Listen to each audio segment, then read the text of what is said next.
नमस्कार। शब्दकोश के एक और जन सरोकार से युक्त कार्यक्रम में आपका स्वागत है। मैं मोहनलाल मोदी प्रस्तुत हूँ एक और मुद्दे को लेकर जो भारतीय जनजीवन को प्रभावित करता है। शुरुआत करेंगे ईरान के उस आंदोलन से जो पिछले 100 दिन से वहाँ चल रहा है। इस आंदोलन की कमान वहाँ की महिलाओं ने, लड़कियों ने संभाल रखी है। कारण ईरान की सरकार अपने यहाँ की महिलाओं, लड़कियों को बुर्के में ढांकना चाहती है, जबकि उन्नतशील और विकासशील वहाँ की महिलाओं ने, लड़कियों ने इसके खिलाफ इंकलाब कर दिया है। नतीजा 100 दिन हो चुके हैं, 500 लोग मारे जा चुके हैं, 70 बच्चे मरे हैं और 2 लोगों को विधिवत फांसी की सजा सुनाई जा चुकी है। लेकिन सरकार टस से मस होने तैयार नहीं है। लेकिन वहाँ की महिलाओं को, लड़कियों को शाबाशी देनी होगी कि उन्होंने भी हार नहीं मानी है और उन्हें भरोसा है अपनी जायज़ मांगों के लिए अंततः वो विजयी होंगे। यही स्थिति अफगानिस्तान में दिखाई देती है। वहाँ की तालिबान सरकार ने अब महिलाओं को तो बुर्के में ढकने का उनका उपक्रम पहले से जारी है। अब उन्होंने लड़कियों की उच्च शिक्षा पर बैन लगाया है। एक तो बुर्का, ऊपर से अब लड़कियों का यूनिवर्सिटी में जाना बंद।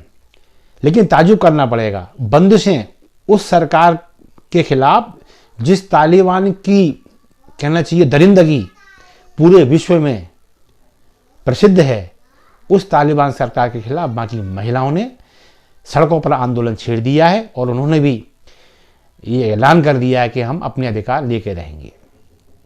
तो कुल मिलाकर दोनों ही सरकार, ये मुस्लिम बहुल देश हैं और मुस्लिम शासक ही यहाँ काबिज हैं, और वो मुस्लिम शासक अपने ही समाज की बहन बेटियों को जंजीरों में बांधने, उनके पैरों में बेड़ियाँ डालने, उनके विकास की राहें रोकने के लिए, उन्हें बुर्के में ढांकने के लिए लड़ाई दिखाई देती हैं।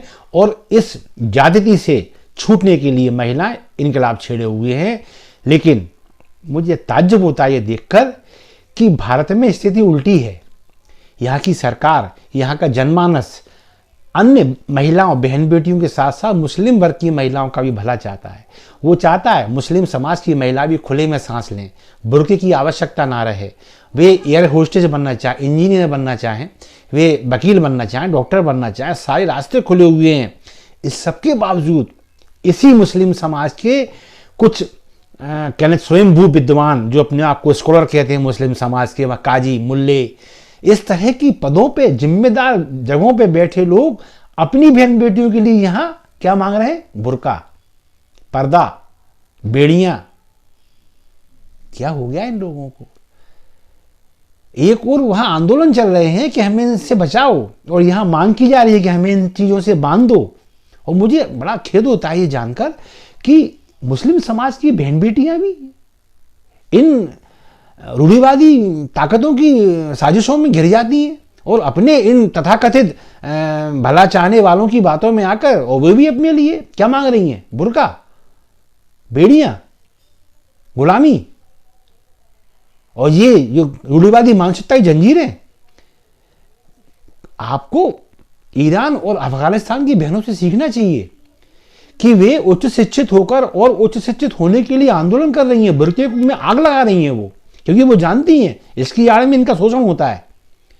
और एक आप है कि आपने इन दागियानूसी कठमुल्लों की बातों में आकर अपने ही भविष्य पर, कहना चाहिए, तुषारापात करने का एक, कहना चाहिए, अंदरूनी सा कुछ संकल्प ले रखा है। आपको समझना चाहिए ये आपके खिलाफ है।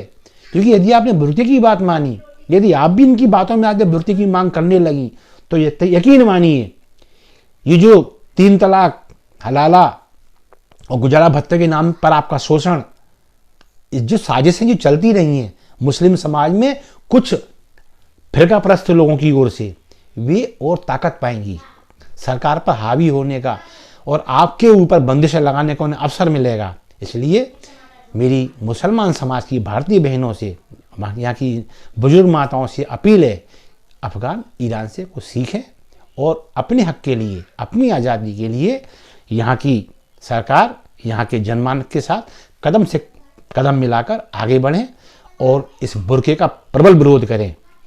इन्हीं शुभकामनाओं के साथ मैं मोहनलाल मोदी आपसे लूँगा विदा। और अगले किसी ज्वलंत मुद्दे के साथ आपके सामने फिर मौजूद रहूंगा। तब तक के लिए मुझे आज्ञा दीजिए। नमस्कार।